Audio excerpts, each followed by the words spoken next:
Madam President, this week the state of West Virginia will celebrate the sesquicentennial of its birth, a brave and daring declaration of statehood that is unprecedented in American history. West Virginia was born out of the fiery turmoil of the Civil War 150 years ago. It was founded by true patriots who were willing to risk their lives and fortunes in a united pursuit of justice and freedom for all. Madam President, to West Virginians, the names of Pierpont, Wiley, and Borman are nearly as familiar as Washington, Jefferson, and Franklin. Each of these men was a pivotal figure in our state's improbable journey to independence from Virginia and to our own very own place in the Union.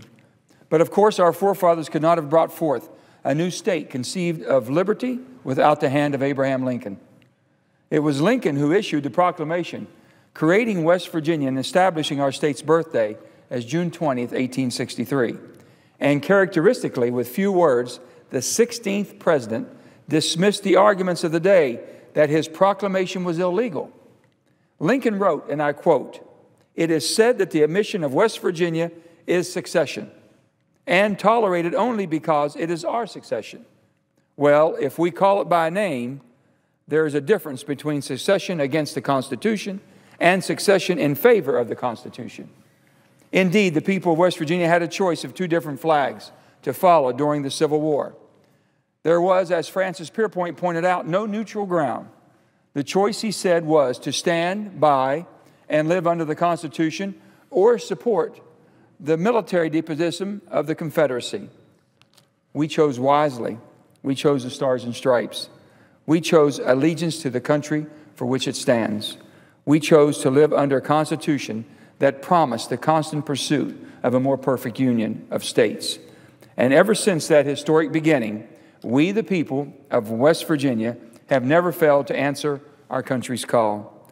No demand has been too great, no danger too daunting, and no trial too threatening. Madam President, the abundant natural resources of our state and the hard work and sacrifice of our people have made America stronger and safer. We mined the coal that fueled the Industrial Revolution. We powered the railroads across North America continent and still today produces electricity for cities all across this country. We stoked the steel factories that armed our soldiers for battles all across the globe and built the warships that plowed the oceans of the world. And we have filled the ranks of our military forces in numbers far greater than should ever be expected of our little state. Consider this.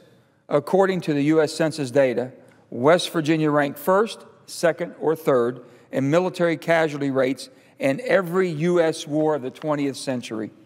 Twice that of New York's and Connecticut's in Vietnam, and more than 2.5 times the rates of those two states in Korea.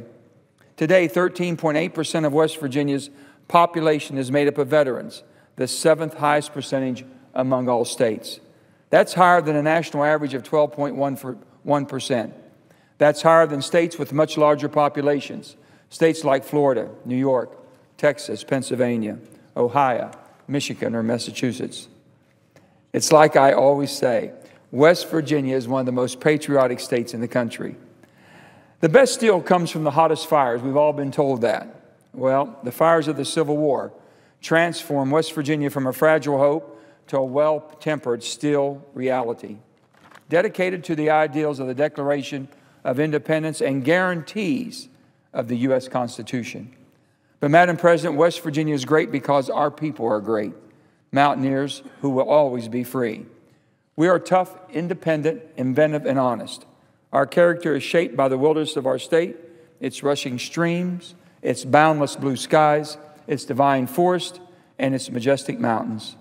Our home is, in the words of the best-selling novelist James Alexander Thom, a place for health and high spirits, where one's first look out the cabin door every morning makes the heart swell up. Thom wrote of our magnetic land as it existed long before it achieved statehood. But his words ring just as true today's West Virginia. They pay homage to a state of natural beauty, world-class outdoor recreation, year-round festivals, ancient crafts, rich culture, strong tradition, industry, and trade. It's a place of coal mines and card tables, racing horses and soaring eagles, rocket boys, and right stuff test pilots. Sparkling lakes and magical mountains, breathtaking backcountry and barbecue joints, golf in the Greenbrier, battlefields and big-time college football, college towns and small towns that are pure Americana. It is a place of power, pulse, and passion. It is the special place we call West Virginia, the special place we call home. I admit that we've had our ups and downs and setbacks and triumphs. We've had some pretty famous family feuds, a few you might have heard of. And life can be tough sometimes. But the spirit of West Virginia has never been broken, and it never will. I learned that a long time ago growing up in a small coal mining town of hardworking men and women called Farmington, West Virginia. When things got tough, they got tougher. It's as if we still hear the words of Francis Pierpont to the delegates to the Second Wheeling Convention in 1861 as they debated whether to secede from Virginia. Pierpont said, "We are passing through a period of gloom and darkness, but we must not despair. There is a just God who rides upon the whirlwind and directs the storm." It is as if we still hear the words of President John F. Kennedy from the rain-soaked steps of the state capitol in Charleston during our state's centennial celebration. President Kennedy said, "The sun does not always shine in West Virginia, but the people always do." We are West Virginians, even in the darkness and the gloom. We look to a just God who directs the storm. We are West Virginians. We are the 35th state of these United States. We are West Virginians.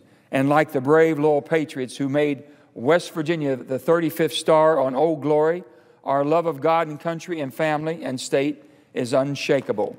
And Madam President, that is well worth celebrating every year. Thank you.